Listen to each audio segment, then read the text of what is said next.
authorized to ask question 9 of 2025.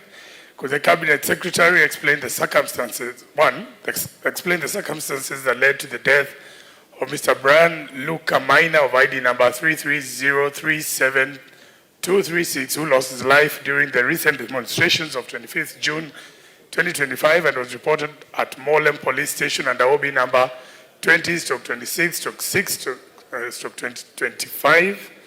2, state the measures put in place to ensure the family of the victim is compensated for the loss of their kin. And 3, outline the steps taken by the government to prevent similar incidents from occurring in the future and to guarantee safety, including protection of peaceful protesters during demonstrations. Thank you, Mr. Speaker. Yes. Thank you, Mr. Speaker. I'd like to respond as follows. Regarding the circumstances that led to the death of Brian Luca Minor of ID number 330372236, who lost his life during the recent demonstrations, Mr. Speaker, Lydia Waithera, also known as Lydia Njoki Nduta, a resident of the KCC area, reported at Molem Police Station via OB number 20/26/6/2025 that her husband, Brian Luca Minor, deceased, left their residence on 25th of June 2025 at around 9 a.m. for Charina Stage, where he worked as a Kamangira, otherwise a tout actually, otherwise known as Kamangira. The deceased returned home at about 10 a.m. and handed her Kenya shillings 400, besides informing her that he was proceeding to the Central Business District to participate in demonstrations. Later that day, at about 3 p.m., the deceased was escorted home by his friend Brian Kiiga Mbugwa, who informed their wife that they had been among thousands of demonstrators at the CBD when the deceased was injured. There were, however, no visible injuries and Brian could not provide further details regarding the circumstances under which the deceased sustained the alleged injuries. The deceased complained of a severe headache, and at about 5 p.m., the headache persisted and he was therefore taken to Silent Hill Hospital within KCC area. Upon examination, he was referred to Metropolitan Hospital in Buruburu for a head CT scan. He was later returned to Silent Hill Hospital after the scan, but was pronounced dead upon arrival. DCI officers from Dandora commenced investigation into the incident via Molem Police Station Inquest number 4 of 2025. A request for a post-mortem examination was made to Kenyatta University Referral Hospital, where the body was preserved. The post-mortem was conducted on 27th of June 2025 by Dr. Ndekwa PM, who concluded that the cause of death was craniovertebral injuries due to severe blunt force trauma. Investigations are ongoing to unravel the circumstances of the injuries and possible suspects. Mr. Speaker, on measures put in place to ensure that the family of the victim is compensated for the loss of their kin, Mr. Speaker, the government has established, and that was the most recent, a formal mechanism to coordinate compensation for victims of demonstrations and riots held across the country. This presidential initiative will be coordinated by the Office of the President and will be supported by the Ministry of Interior, National Administration, and the Office of the Attorney General. Mr. Speaker, regarding the steps taken by the government to prevent similar incidents from occurring in the future and to guarantee safety, including protection of peaceful protesters during demonstrations. Mr. Speaker, let me first say, every time we come and read such stories, Mr. Speaker, it's not just a story. There are people behind it. There are families, wives, children, mothers, fathers, uncles, aunties, and so many other relatives and community. Mr. Speaker, it's very painful and very sometimes demoralizing to keep reading such kind of unfortunate deaths. And so, Mr. Speaker, it's important for us to even ask ourselves as Parliament, is it possible, Mr. Speaker, going forward, to have possible proper, coordinated, legally regulated protests so that, Mr. Speaker, we have processes that are regulated, the place, the time, and then we can provide resources, including police officers, to escort people. Can we, for once, have maandamano that ends up with shaking hands between police and citizens as they go home. It doesn't matter who was in office. The overall party leader of Honorable Mbui, who had asked a question earlier, was a president just the other day. And you know, Mr. Speaker, it didn't matter the side where we were or where the others are at the moment. Can we, for once, as an entire parliament and political, in a bipartisan manner, find ways of ensuring that protests can be peaceful in Kenya? That's all that really bothers me every day. Because, Mr. Speaker, let me say that police officers are not politicians. They are not pursuing a particular political agenda. But every time protests happen, they are the ones who are the most discussed. They are the ones who find themselves, they have committed offenses or suspected to commit offense. They are tired. They have to be in the streets for over 24 hours. Mr. Speaker, innocent young people are also finding the loss of life. Children and are left fatherless. Mr. Speaker, it is not acceptable. We just have to agree as a nation, somehow, in a bipartisan manner, that we can find a mechanism that makes protests peaceful. Mr. Speaker, our right cannot be regulated. We'll protest anywhere, anytime, the way we want. But, Mr. Speaker, neither us nor our children get injured in this protest. So, Mr. Speaker, we just have to think about how best we are going to deal with this issue. Of course, apart from an exception of Honorable Mbui and a few others, Mr. Speaker, I know that where Honorable Mbui was going to go, whom I sympathize with the situation he went through last time. But in most cases, it is the poor people who end up fatherless and suffer. So, Mr. Speaker, the government remains committed to complying with existing laws governing public order management and adhering to policy directives on the use of force through the following measures. 1, continuous training and professional development programs for police officers, which focuses on evolving trends, specialized techniques for riot management and other relevant areas to enhance operational effectiveness during demonstrations. 2, utilization of tools such as CCTV, surveillance, drone monitoring, digital communication system, and incidental mapping to monitor crowds, track real threats to real times, and coordinate timely interventions, thereby improving the effectiveness of law enforcement during protests. Even as the National Police Service prepared the same, I want to thank businesses across the country who have installed their own CCTVs.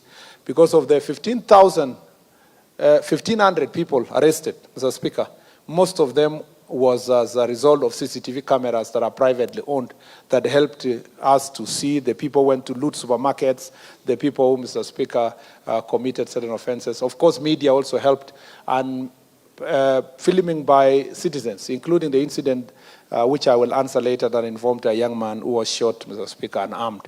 So the presence of technology can be of great help. Mr. Speaker, engagement with community leaders like civil society organizations, Nyumba Kumi initiatives, to also ensure that there is an early warning systems. Issuance of advanced public advisories and use of media engagement to promote peaceful demonstration and warn against unlawful activities. We've been engaging the media to also exercise a lot of restraint and become responsible when they're reporting. Use of advanced, leveraging real-time intelligence, informer networks and surveillance systems to identify planned disturbances and criminal actors before mobilization. Arresting and prosecuting persons who engage in criminal activities that undermine law and order, including the planners and the financiers. I thank you, Mr. Speaker. Thank you, Honorable Speaker, and I thank the Cabinet Secretary for his response. Although, Honorable Speaker, there is an assumption that all victims of police brutality they died by either a bullet. And Honorable Speaker, my follow-up supplementary would be for the Cabinet Secretary to just confirm that it is true there are youths who died during the protests, and whether some of them died as a result of beatings. And here in Nairobi, Honorable Speaker, the police, and there was a special unit of goons who are operating with the police, and unfortunately this team beat some of these youths, and Brian, one of the youths who, there was a video even in town of him protesting at the time, is one of the youths who were beaten by the police and unfortunately died painfully much later in the day, Honorable Speaker. So we just want him to confirm that these are one of the victims who will also get compensation at the right time. Thank you, Honorable Speaker.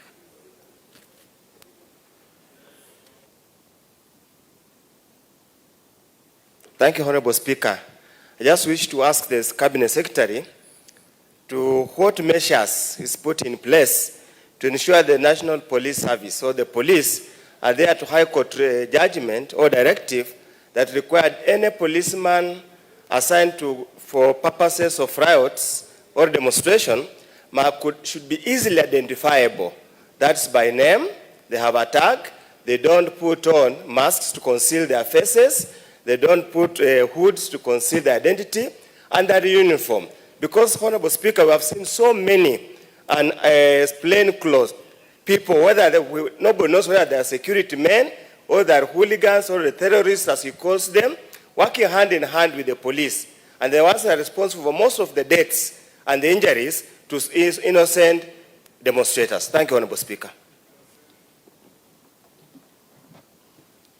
Thank you, Speaker, and thank you to the CS. Sorry, I thought you said Waziri. My name is anonymous to Waziri, so sorry.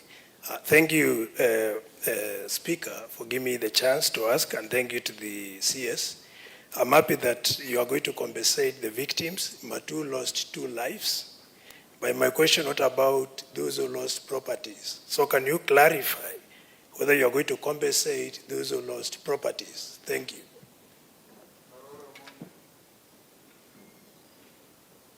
Thank you very much, Right Honourable Speaker. Could the Cabinet Secretary confirm to the House that the compensation mechanism that has been established will also cover police officers who were injured during the demonstrations, but also that the list of the civilians who will be compensated will be prepared largely by non-governmental organizations such as Independent Medical Legal Unit, Voice Africa, Kenya National Human Rights Commission, so that there is no discrimination among those who are to be compensated. Thank you, Honorable Speaker. Mr.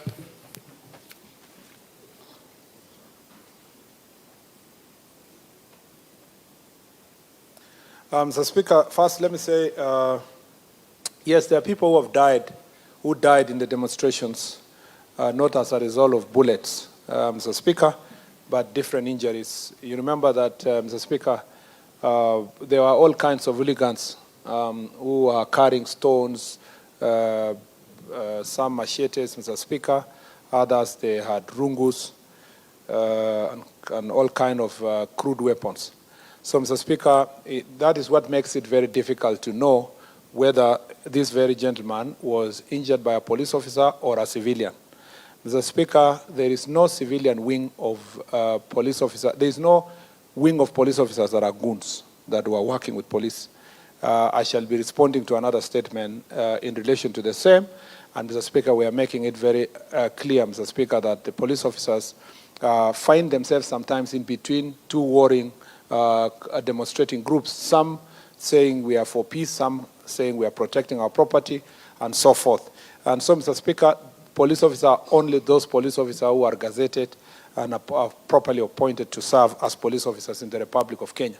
Again, I insist that, Mr. Speaker, any life lost is regrettable. None of us is here to celebrate. And, Mr. Speaker, it doesn't matter the circumstances under which life was lost.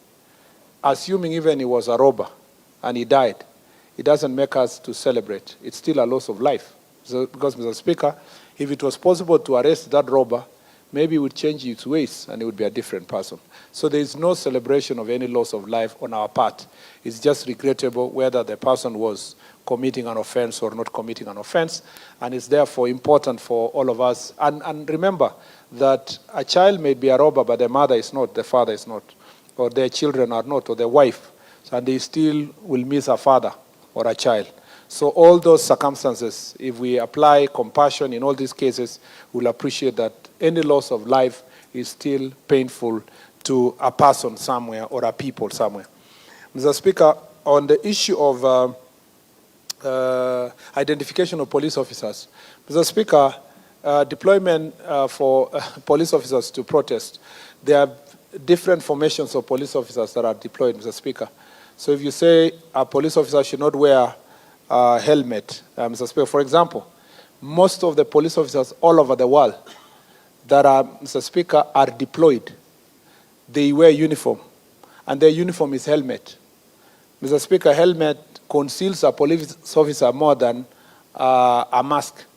So the order from from any court that says that all police officers should wear their uniform, then it is clear that when they wear the helmets, they are wearing their uniform. It's also clear that police officers who are serving as DCI do not have uniform. They are always on civilian. And they are all deployed to go to the protest because they must be immediately collecting evidence of any incidents that are happening. They don't have to wait until an incident happens, and they are deployed to be part and parcel of that protest. So, Mr. Speaker, all the protests that have been deployed in Kenya, at least to the best of my knowledge, especially for the time I've been in office, have been done according to the police standing orders and according to the law. And, Mr. Speaker, nothing has gone or breached the provisions of the law. Mr. Speaker, in also, just for you to understand. Minister, you seem to be importing a new word into the description in the Constitution. Article 37, and we wrote it at Bomas, talks of assemble, demonstrate, picket, and present petitions. Where are you getting protests from? Because a demonstration is not necessarily a protest. Mr. Speaker, the English definition of protest, Mr. Speaker, would include picketing and demonstrations, if I am not wrong. And, Mr. Speaker, if we have to stick to Article 37, then I can say demonstrations. But sometimes what we witness in Kenya are not necessarily demonstrations. Because the moment it becomes a riot, it ceases to be a demonstration. Yes, yes. Protest may not be negative, but when it becomes riots, Mr. Speaker, definitely they cease to be constitutional. And in most cases, they're not. They are always riots, Mr. Speaker. Starts as demonstrations, and at some point they are taken over by riots. Mr. Speaker, I was at the stage of identification. So just to conclude, Mr. Speaker, deployment of police officers, I know that sometimes there have been judicial overreach, and they say when you deploy police officers to any operations, they must be seen, identification, and cover themselves, because the judge who is making that decision is making it at a comfort in his office in Milimani with air condition. But when you deploy our police officers to Liboi, Mr. Speaker, or to somewhere in Kibish, or somewhere in Lamu or Kiunga, Mr. Speaker, there are many, many other things we do that are supposed to protect our police officers. So it's not a straitjacket thing. And sometimes courts make decisions that they cannot enforce, because someone is saying you dress in a particular manner, but the police officer will not be there when the judge is not going to be there when the police are fighting Al-Shabaab to monitor how they will dress and how they will look like. So, Mr. Speaker, this is a sensitive area, and I have always insisted that across the arms of government, there must be an understanding of what is called national interest that is beyond our sectarian competition or political competition that we have. Mr. Speaker, on compensation of loss of property, at the moment, the directive of His Excellency the President in establishing this compensatory mechanism does not include compensation for property. And I think that is for good cause, Mr. Speaker, because if you were to value the property that is destroyed, even as a supermarket like the one in Meru alone, or the looting that happened in OTC, and the whole destruction, it would take the entire budget, perhaps, Mr. Speaker, of Ministry of Interior, for example, to compensate those people. And then we would be encouraging also goons and criminals to be destroying property, and then people are compensated. I think this is a mechanism out of compassion that His Excellency is putting in place to just look at the loss of life. And you can never compensate life. I think even the word compensate is a compassionate support, if you may ask me, because there's nothing, no amount of money can bring back life or can be equated to life by any family. So maybe let me tie together that that with what Honorable Karoli Omondi raised, Mr. Speaker, concerning the mechanism of that compensation. First, let me confirm that this includes the police officers. So police officers who have also got injured or died in the course of these incidences and protests, Mr. Speaker, from 2017 would also be part and parcel of this team to be compensated. And it is the Office of the President, his advisor on constitutional affairs and human rights, Professor Makao Mutua, who will coordinate the rest of the team to establish a fair mechanism of identifying the victims. And Mr. Speaker, I don't think it's an easy job. So he has to consult all these institutions as has been raised by Honorable Karoli Omondi. And considering the background of Professor Makao Mutua, I have no doubt in my mind that his experience in the civil society will come in handy in consulting those institutions and people who have suffered. Let's not assume it's going to be an easy task, especially in a country that when you compensate IDPs, a new set of IDPs come up. And I know cases where even when you complete one government, finishes IDPs, another government, gets another petition of IDPs. So we have to be very strict in this sense so that we don't make a mockery of such a very important and noble idea. Thank you, Mr. Speaker. Wamuchomba.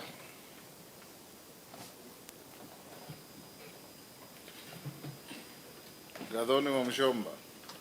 Thank you, Mr. Speaker. I rise to ask the Cabinet Secretary for Interior and National Administration to provide a report on the total number of female bodies recovered from Kware dam site in Embakasi, including an update on how many of the victims have been positively identified through forensic or DNA analysis. Clarify whether the investigations are still ongoing, considering that the main suspect escaped from police custody and the investigation into the case has somehow reportedly gone cold. State the specific steps undertaken by the Directorate of Criminal Investigation, the DCI, to progress the case, locate the suspect, or identify additional perpetrators. Clarify whether there are any new policies or protective interventions being implemented by the ministry to prevent future tragedies related to abductions and femicides, including steps taken to reassure affected communities. Thank you, Mr. Speaker. Mr. Speaker, I'd like to respond as follows. First, regarding a report on the total number of female bodies recovered from the Kware dam site in Embakasi, Mr. Speaker, following public reports regarding the mysterious disappearance of people, the National Police Service commenced investigations into the matter. Homicide unit was deployed to Kware dam site in Embakasi after suspected luggage-wrapped sacks were sighted floating in stagnant Kware waters. Upon retrieval, the sacks were found to contain human remains. The operation, which spanned several days, resulted in the recovery of 17 packages containing dismembered human body parts. Most of the recovered bodies were in an advanced stage of decomposition and were preserved at the city mortuary, where post-mortem examinations were conducted on the body parts. Subsequent DNA analysis led to the positive identification of 5 of the victims, who were matched to their respective family members: Josephine Mulango Owino, Roslyn Moth Ongongo, Wilkista Ojambo Ososo, Christine Mwende Madina, and Rosemary Ojambo. Mr. Speaker, on whether the investigations are still ongoing, considering that the main suspect escaped from police custody, Mr. Speaker, through forensic analysis, Mr. Collins Jumaisi Halusa was positively identified as the prime suspect in the murders of our mentioned individuals. The suspect was arraigned before the Chief Magistrate Court at Makadara under criminal miscellaneous application number E861 2024 and detained for 30 days pending investigation, and was remanded at Gigiri Police Station. On 20th August of 2024, the suspect escaped from custody. lawful custody at Gigiri Police Station. A warrant of arrest was issued against him, which remains in force. The Internal Affairs Unit launched an independent inquiry to establish the circumstances around the escape, and investigations are ongoing.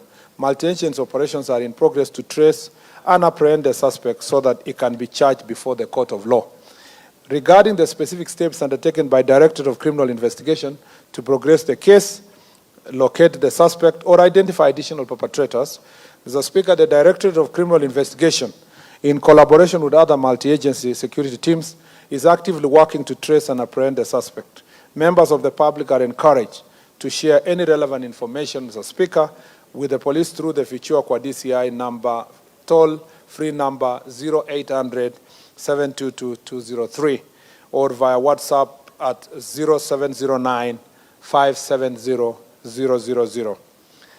On whether any new policies or protective interventions are being implemented, Mr. Speaker, the National Police Service is currently implementing recent policy directive issued by the Cabinet Secretary, Ministry for Interior and National Administration. These directives focus on strengthening security operations, enhancing public safety, and improving accountability in the handling of the cases such as abductions and femicide. Key measures include intensified security operations through increased deployment of officers to high-risk areas and enhancing night patrols and highway surveillance. Enhanced investigative capacity to fast-track forensic and cyber crimes investigations and train detectives on handling gender-based violence and abduction cases. Victim protection measures, including expansion of gender desks and 24-hour helplines for urgent reporting and linking victims and families to psychosocial and legal support services. 4, strengthening oversight and accountability through enhanced collaboration with Independent Police Oversight Authority and Internal Affairs Unit of the National Police Service. And finally, community-centered policing, scaling up Nyumba Kumi initiative to improve local intelligence gathering and conducting regular community safety awareness forums, enhancing collaboration with the local community. Mr. Speaker, I thank you. Honorable Wamuchomba. Honorable Speaker, I have listened to what the Cabinet Secretary have to say concerning the cases of the ladies that he confirms that were properly matched with their relatives and they were confirmed that they were murdered by the suspect who disappeared. But Mr. Speaker, I refuse to sit in this house to listen to the Cabinet Secretary confirm that his ministry cannot be able to capture suspects who were previously under their arms and custody. I refuse to sit in this house, Mr. Speaker, to listen to that kind of an explanation. You are already sitting in this house. Yes, I am refusing to listen to the answer he's giving. It is not right for the Cabinet Secretary to come to answer a question and tell us that the suspect disappeared and is not giving us hope. Which hope is he telling the people, the victims? What hope is he promising? Is he telling us that we are going to wait for the suspect to disappear forever? It has been 3 months since the suspect disappeared, Mr. Speaker. Those are families that are paining, grieving loved ones. We watch on television bodies being retrieved from Kware, this dam site, Mr. Speaker. The minister cannot come here and tell us that he wants members of public to help him identify suspect who was previously in their custody. As a woman leader, as a mother of girls, I refuse to take that kind of an answer from the Cabinet Secretary. Thank you. Yes, Lelmengit. Thank you, Honorable Speaker. And I would also want to thank the Honorable CS for articulating and giving answers and statements concerning our questions. My question is, Honorable Speaker, to the Honorable CS is, given that many who were demonstrating were youth, voicing either their frustrations. Sorry? We are way past that. Oh, okay. Sorry, Honorable Speaker. Being a first timer, go ahead. Okay. Thank you, Honorable Speaker. When you joyride, you must be relevant to the question. But go ahead. Okay, thank you, Honorable Speaker. Let me rephrase my question again. Given that those who were demonstrating, Honorable Speaker, were mostly the youth who were voicing their frustrations and probably political frustrations, is the government open to structure dialogue with them so that we can avoid this menace in the future. Thank you, Honorable Speaker. Mama Nairobi. Thank you, Mr. Speaker, for giving me this opportunity. Mr. Speaker, I think the CS needs to understand Honorable Wamuchomba. the pain that we're having as women Honorable when we Wamuchomba. see the Hold number... on, Basaris. Take your seat. Honorable Wamuchomba, it is discourtesy to the House for you to ask a question being prosecuted now with supplementaries and then walk out. It is total discourtesy. Go back and take your seat.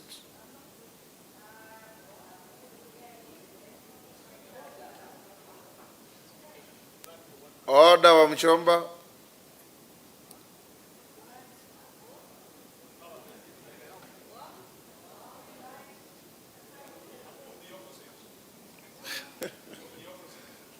That question is dropped.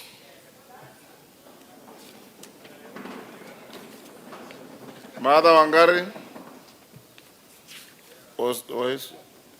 Mother Wangari, honorable members, those kind of bravado and playing to the gallery does not help at all. I have brought here the minister for you to interrogate him. If the question, the answer given to the question is inadequate, that's why I give you supplementaries, to probe even further and ask the minister. The same way we have had Robert Mbui, Mwenje, and others following up with questions. This is not a house for scoring bonga points politically. It's a house for representing your people. Yes, Owen. Honorable Speaker, while I respect your advice on this, Honorable Speaker, but also this is a house of rules which everybody in this chamber must and should abide. Our standing orders are very clear that when you defy a speaker's ruling or order, there are consequences to it. Honorable Speaker, we learn through such things, and precedence is set through such. Honorable Speaker, I urge you to use your whip on this and show the power that resides in the seat of the speaker as you sit on it. That this honorable member, as we all agree, must face the consequences of denying a speaker.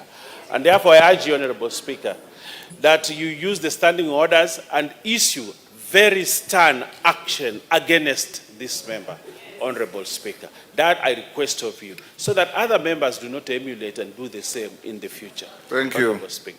I'll deal with it before the rise of the House. Mother Wangari.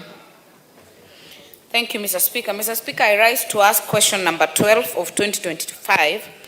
Could the Cabinet Secretary, number 1, explain the steps taken by the Ministry to investigate allegations of child sex trafficking in Maimahiu, Nakuru County, in light of the media expose released on 4th of August 2025, and clarify whether any arrests have been made? Sorry, Mr. Speaker, my machine is misbehaving. This machine. Sorry, Mr. Speaker. Yes, I got it. You can read Thank from you. the hard copy being handed Thank to you, thank you, thank you, and thank you to the member of Molo, who is my neighbor and my friend, for assisting.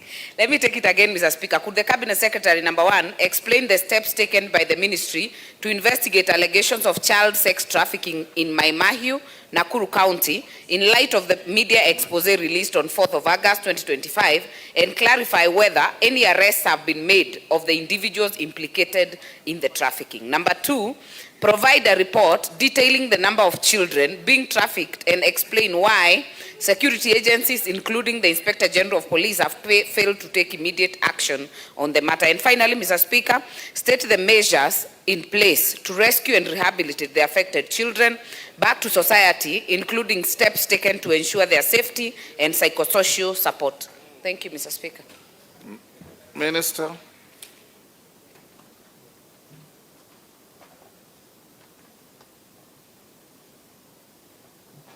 Minister. Yeah, thank you. Thank you, Mr. Speaker. The Speaker, I'd like to respond as follows. Regarding the steps being taken by the ministry to allegations of child sex trafficking in Maimayu, Nakuru County. Mr. Speaker, following allegations of trafficking in persons involving children for purpose of sexual exploitation in Maimayu town, Nakuru County, through a viral BBC, just, Mr. Speaker, I don't know if it is with your indulgence. Anyway, I'll raise that later, now that you have consultation. Mr. Speaker, following the allegations of trafficking in persons involving children for purpose of sexual exploitation in Maimayu town, Nakuru County, through a viral BBC documentary, officers from anti-human trafficking and child protection units were deployed. On 6th August 2025, 4 witnesses were interviewed and their statements recorded. Neema, Selina, and Mary Nyambura Njeri, who had both been interviewed in the BBC documentary, posing as victims of child sexual exploitation, as well as Millicent Muturi Wairimu, the chairlady of commercial sex workers in Maimayu Township, and Jane Wamuyu Kungu, caretaker of Tamasha Lodgings. The 4 stated that they had been approached by the BBC investigative journalists who requested them to identify vulnerable girls aged between 17 and 21 years for a purported foreign sponsorship program. On 7th August 2025, the team summoned Lucy Njoroge, alias Baby Girl, a former commercial sex worker who now works with NGO called K-Note as a volunteer peer educator based on Karagita Health Center. Lucy had in the BBC documentary, Lucy had featured in the BBC documentary based at Karagita Health Center. I'll take that again, Mr. Speaker. Lucy had featured in the BBC documentary claiming to rescue and assist street girls and sex workers. She stated that she lives with 4 young women whom she rescued from the streets of Naivasha. Michelle Wanjiku, who is 20, Lilian Wairumu, 19, Elizabeth Nyambura, 24, and Mine Njeri, who is 22. All 4 were interviewed, their statements recorded, and copies of the identification documents were obtained. The investigators proceeded to Karagita Health Center, where K-Note operates an office used to store contraceptives and maintain related records. Lucy was confirmed to be a liaison officer between K-Note and the health facility. On 8th of August 2025, the team interviewed John Kamau Kinuthia, the Naivasha Sub-County Gender-Based Networking Cluster Coordinator, who collaborates with several organizations, including Life Broom International, K-Note, Disability Resource Information Center, Naivasha Partners for Change, Young Men in Championing Ending Gender-Based Violence, and YMCA. He confirmed having introduced Lucy to the BBC officials. To date, 14 witnesses have been interviewed and their statements recorded with relevant documents obtained. All locations featured in the BBC documentary have been identified, visited, and documented by the crime scene investigation team. The BBC crew members have been identified as Njeri Mwangi, Stephen Ruiyi, Anthony, Zipporah Ndinda, Kagunda, Beth Wamboi Waidera, Anastasia, and Nick Milne, a foreign national. According to the witnesses, BBC representative promised substantial payments and lifestyle benefits to those who were involved. Investigations have further revealed that the documentary footage was recorded in Maimayu and Karagita. Witnesses were linked to one another in various capacities within the sex work community. Millicent Wairimu, the chairlady of commercial sex workers, confirmed that she had been approached by the individual known as Snorina, with whom she had previously worked at North Star, and thereafter introduced her fellow sex workers, Judith Wanjiru Njoroke, alias Chepto, and Caroline Kinyanjui, alias Nyambura. and Jane Wamuyu Kungu to the BBC team. Jane Wamuyu, upon learning of the arrangement, involved her daughter-in-law, Neema Selina, while Millicent also sourced 3 other girls, Faith Weta, Mary Njoki, and Faith Njeri. The Weta is, I'm sure. The Speaker. I'm sure it has nothing to do with the speaker. Yeah, we are yet to confirm, Mr. Speaker. Mr. Speaker,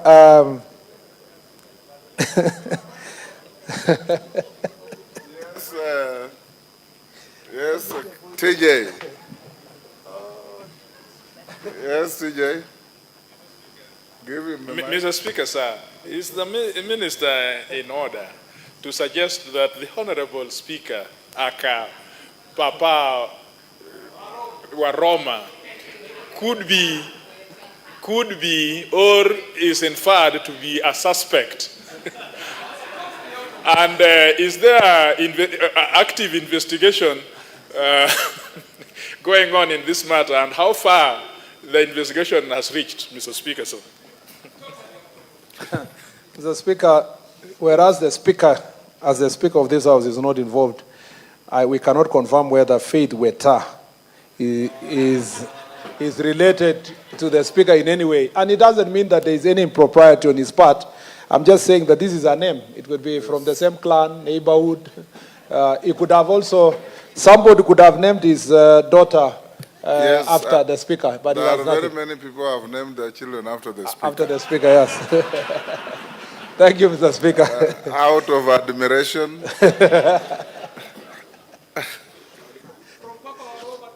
It is very important, Mr. Speaker, to clarify that it is only out of admiration. Now, Mr. Speaker, that is, let me take that again. So, Jane Wamuyu, upon learning of the arrangement, this arrangement involved, financial exchange and so forth. Jane Wamuyu, upon learning of the arrangement, involved her daughter-in-law, Neema Selina, while Millicent also sourced 3 other girls, Faith Weta, Mary Njoki, and Faith Njeri, who is yet to be traced. Faith Njeri is yet to be traced. Lucy introduced 4 girls to BBC team. Alice Jambura Nyawira, Elias Naserian, stroke Elizabeth Nyambura, Mina Njeri, Lillian Wairimu, and Michelle Wanjiro.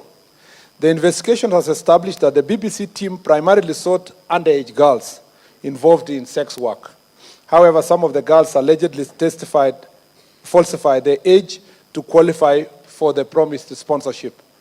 2 women identified in the documentary as Cherop and Nyambura were confirmed to be Judith Nyambura Njoroge, a sex worker in Maimayu, for 2 months, and Caroline Kinyanjui, who had operated there for 2 years.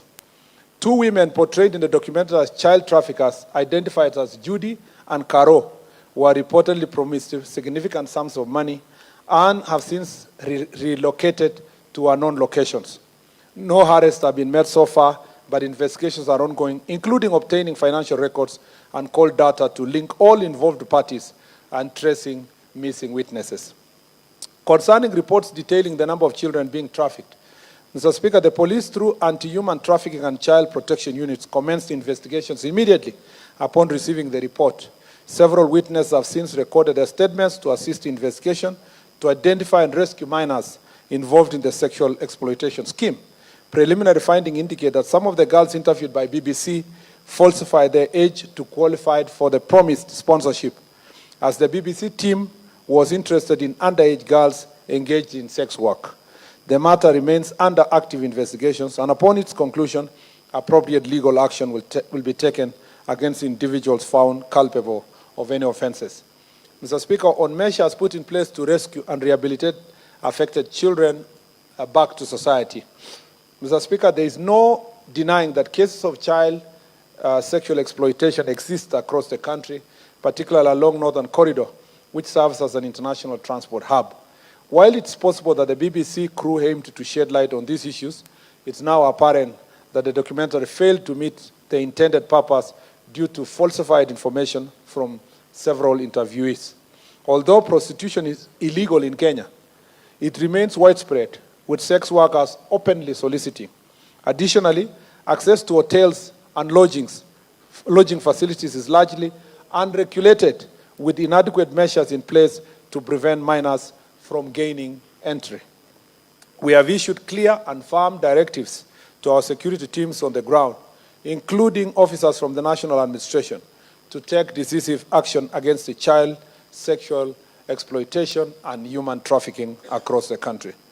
Mr. Speaker, upon identification of victims, the government, in collaboration with other stakeholders, will implement the following measures to support and reintegrate children affected by abuse and human trafficking. 1, the Child Protection Unit will actively pursue a rescue of victims and facilitate the placement in safe environment, including private rescue centers, children's homes, and postal institutions where applicable. 2, the Children Protection Unit will provide psychosocial support services to address the emotional and mental well-being of the victims. 3, victims will be subjected to thorough medical examination and offered appropriate treatment to ensure their physical health and recovery.